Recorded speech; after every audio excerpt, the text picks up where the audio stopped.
尼桑蓝鸟在空中被兰奇亚击落，我已出丧，感觉不好。Hello， 欢迎再次回到阿俊车剧场。今天是全球厂牌拉力锦标赛的第13比赛日，为您带来的是 C 组次轮英翼联队兰奇亚对阵日本队尼桑的比赛。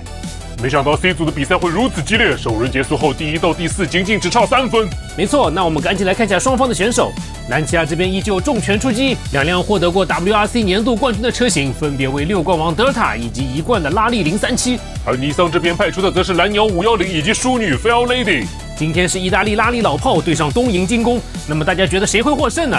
兰奇亚已经是属于上古时代的强者了，我还是更看好现在的日产。可是这次日产并没有派出最具代表性的 GTR 哦，那还不是你的破规则定的？同厂牌的车辆必须为同一颜色，害得德国队连宝马都没能入选大名单啊！我这是在骂我自己吗？先看比赛吧。目前两辆尼桑在前方领跑，拉力037杀了出来，德尔塔也赶到了，两辆兰奇亚正在与蓝鸟进行激烈缠斗。Fair Lady 好像突然忘记了该怎么领跑，速度有所下降。好的，重新开始加速，来到悬崖跳台，稳稳落地，拿下本回合第1。看下后面的第2梯队，拉力037落地后撞到护栏，停了下来。随后蓝鸟被037挡住去路，而037则借势和德尔塔双速双飞完成比赛。我终于看懂了，在下坡弯2步，兰奇亚瞄准了落单的蓝鸟，但是蓝鸟的阻击让037非常不满，严重降低了兰奇亚的车速，所以在跳台后仍旧咽不下这口气的037选择停在了蓝鸟通往终点的必经之路上，等待时机别停蓝鸟，然后和德尔塔一起冲线，这个配合妙啊！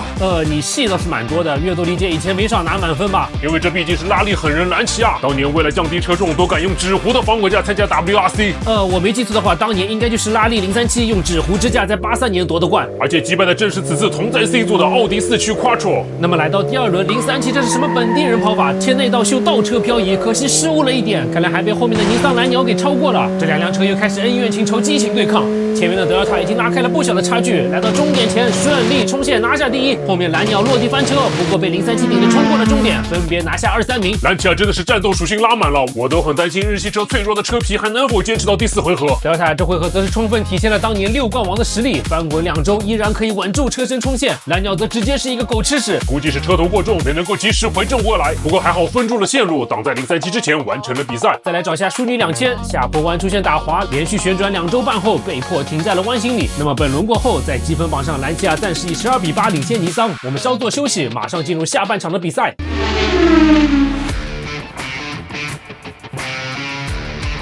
欢迎再次回到拉力锦标赛兰奇亚对阵尼桑的下半场。目前尼桑暂时落后4分，我们一起看看中场休息时他们做出了什么调整。目前 Fair Lady 和蓝鸟在前方领跑，两辆兰奇亚光速逼近，4辆车已经连在了一起。下来后蓝鸟超越队友来到第1，不过随后德尔塔也太快了吧！利用轻量化的车身在丛林直道直接追上淑女。你不要过来啊！可是淑女的声音这么粗的吗？重来！你不要过来呀！不过德尔塔没有手下留情，凭借优异的飞跃表现超越拿下本轮第1。最后蓝鸟表演一个科摩尔过单边桥拿下第3。再来看下发生了什么情况。蓝鸟下坡后利用内道硬超队友，不过激烈的驾驶风格导致2次撞击，让他速度损失惨重。037则是不知道什么原因停在了赛道上，失去了拿分的机会。而在悬崖跳台前，淑女落地后居然直接撞向了一旁的樱花树，被反弹回赛道后奇迹般的回正了车身。这边的树木我又得重新栽种了。不过随后的蓝鸟，反正我是看了10几遍都没看明白他是怎么做到在2边轮胎都出去的情况下又回到赛道的。那肯定是有车手在里面操控啊。好吧，那么本轮双方战成平手，兰奇亚仍旧握有4分的领先优势。而且还有一个坏消息，最后一回合尼桑将从劣势路出发，估计难了呀。但是兰奇亚在下坡后发生失误，两辆车撞到了一起，现在机会给到了尼桑这边。淑女开始领跑，不过一个直道就被德尔塔超了回去，错失大好机会啊！下坡后淑女试图走内道拦截德尔塔，不过没能成功，自己速度也慢了下来。6冠王是不会浪费这样的机会的，差距已经很大了。德尔塔越过跳台，第1打终点，德尔塔再次拿到回合第1。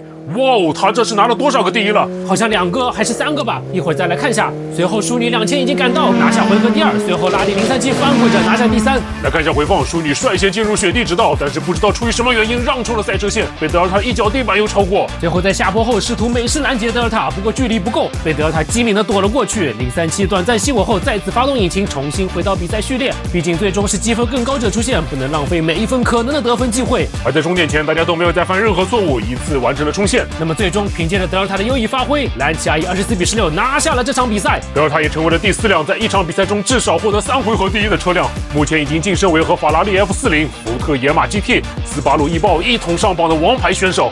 没错，而在小组积分榜上，他们也以44分继续领跑，这个分数应该可以确保他们获得一个出线名额。那么也非常感谢大家今天的观看，记得点赞关注。下一场德国队奥迪对阵美国队雪佛兰，让我们赛道再见，拜拜。